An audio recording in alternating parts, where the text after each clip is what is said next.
भाई मुझे ये पूछना था कि जैसे मानो आपने बताया कि भगवान का दरबार लगाना है जी। वहाँ पे एक बेड भी लेना हो, अगर किसी के पास किराए पे रहते हो और एक ही कमरा हो, उसी में ही भगवान का मंदिर रखा हो और उसी में ही बेड वगैरह होता हो, पति पत्नी उसी में रहते हो, तो फिर ऐसा क्या करें? क्योंकि वो समझ देखो बहन जी,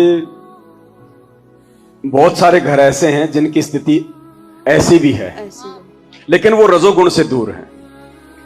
उसके बाद चाहे एक ही कमरा क्यों ना हो, आप उसी कमरे में सोइए, कोई दिक्कत नहीं है। बेड आपने भगवान का लगा दिया, नीचे आप सोइए जैसे हम सोते हैं। आज हमारे भगवान भी तो नीचे सो रहे हैं जेल में। जब आप घर में भगवान का बेड लगा दोगे, फिर आप बेड पे नहीं सो सकते, फिर बराबर में नहीं लेट सकते, फिर आप परमात्मा के, फिर नीचे लेटना पड़ेगा आपने।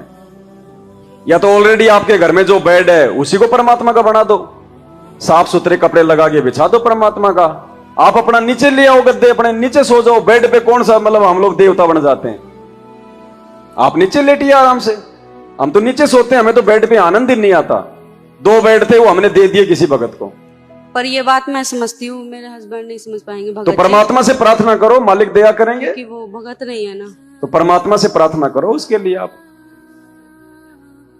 आप लगा सकती हो परमात्मा का बेड, रजोगुण से दूर ना होके भी आप जी बेड परमात्मा का लगा सकते हो। उनकी चरण सेवा भी आपने करनी है, साथ में परमात्मा से प्रार्थना भी करते रहो कि परमात्मा भगत जी को भी आप सद्बुद्धि दो, परमात्मा भगत को भी आप सद्बुद्धि दो। तो रिमोट तो मालिक के हाथ में है बहन जी, रिमोट तो परमात्मा के हाथ में है ना।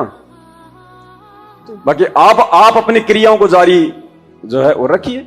मानो बेड मतलब परमात्मा के लिए अगर लेना हो तो बड़ा ले या छोटा? देखो बहन जी, आश्रम में तो एक ही बेड जाएगा। अब हर भगत का बेड तो जाएगा नहीं, जब परमात्मा आएंगे तब। तो एक जो हमने बेड लिया है परमात्मा का, वो हम सबकी सेवाएं शामिल है उसमें, हम सबका सहयोग है। हमने तो फिर इसी हिसाब से 6.5 फुट का लिया है, क्योंकि 6.25 फुट से ज्यादा तो हाइट ही है भगवान की। तो हमने तो उस हिसाब से लिया कि कल को जब गुरु जी आएंगे तो बेड आश्रम में ही जाना है बहन जी। वो चाहे परमात्मा लेटे ना लेटे, परमात्मा कहीं भी आए कहीं भी जाए, वो सामग्री जो है वर्तमान में जो दास जो वस्तुएं जो खरीद रहा है, चाहे मोबाइल हो, चाहे सुई हो, चाहे हाथी हो, चाहे बेड हो, ये सारी सामग्री दास के पास में सेवा की है, मेरे अपने पैसों की नहीं है, संगत वाले भाई बहनों के सहयोग की है। तो मैं तो इन चीजों को रखूंगा नहीं बहन जी। सारी चीजें ऐसी मतलब एज इट इज परमात्मा के पास जाएंगी। उसके बाद परमात्मा उनका क्या करेंगे, खुद सोएंगे या किसी भगत को सुलाएंगे, वो मालिक जाने, मालिक का काम जाने। लेकिन हम बाकी भाई बहन अपने घर पे इस जो परमात्मा का दरबार लगाएंगे, जो बेड वगैरह लगाएंगे, तो वो आपने जरूरी नहीं है मतलब 6.5 फुट का ही लाना। आप छोटा ले आओ, सिंगल ले आओ। परमात्मा भगत के भाव देख के अपने पैर पसार के भी सो लेता है, ऐसी बात नहीं। और मालिक है वो तो अपना रूप छोटा भी बना ले, बड़ा भी बना ले, सूक्ष्म वो तो परमात्मा बहन जी। जैसे भगत के भाव है वो तो वैसा ही बन जाएगा। जैसे हनुमान जी मक्खी बन के वो राक्षस के मुंह में घुस गए, तो वे तो भगवान है, तो पता नहीं हनुमान जी तो क्या लगे इनके। भगत के भाव के अनुसार वो तो चौकी पे भी लेट जाएगा बहन जी। लेकिन हमने भाई अपने हिसाब से कम एक बेड, जो एक सामान्य जो बेड होता है ना, जैसे मतलब 5-6 फुट का जो भी होता है, उस हिसाब से सिंगल बेड हम ले आए परमात्मा। सच। तो देखो ये जो बहुत सारी बातें परमात्मा ने हमें पहले समझा रखी हैं घर पे शुद्धता के विषय में। मालिक ने क्या कहा कि लोग सोचते हैं कि मंदिर में भगवान है, मंदिर में भगवान है। गुरुजी क्या कहते हैं, मंदिर में क्या है? हम क्यों सोचते हैं कि मंदिर में ही भगवान मिलेगा? क्यों?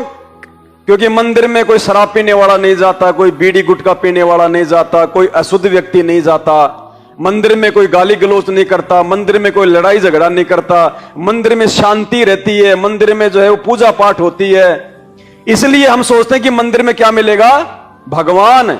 फिर गुरुजी क्या कह रहे हैं कि वो शुद्धता जो मंदिर में होती है आप अपने घर में रखो, किसी भी अशुद्ध व्यक्ति को अपने घर में मत बढ़ने दो, फिर देखो भगवान वहां भी आएगा। क्या कह रहे हैं परमात्मा? अब संत आते हैं जब तो को पूछता कोई ना, और मेरे पाछा मंडी बनाओगे उड़ा, देखियो कितना मेला भरा करेंगे, बिना बुलाए आया करेंगे उड़ा, फिर कुछ कोई ना होता, सिर्फ वह बांस से कह दंड होगी, वो भी सिर्फ वहीं पर, घर पर कोई लाभ नहीं से।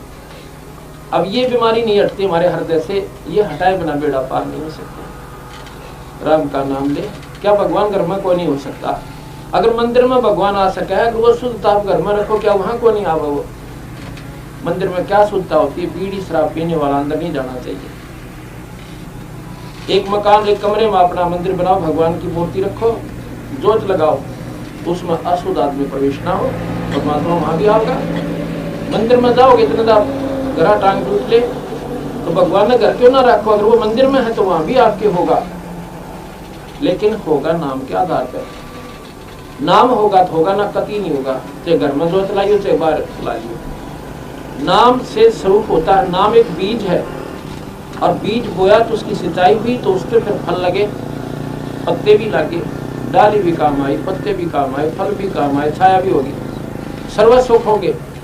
इस पूर्ण तक परमात्मा के बीज थे, सतपुरुष के सत नाम थे। स्पष्ट कर दिया मालिक ने। जो शुद्धता मंदिर में होती है आप अपने घर में रखो। एक मकान में परमात्मा का दरबार लगाओ, मूर्ति लगाओ।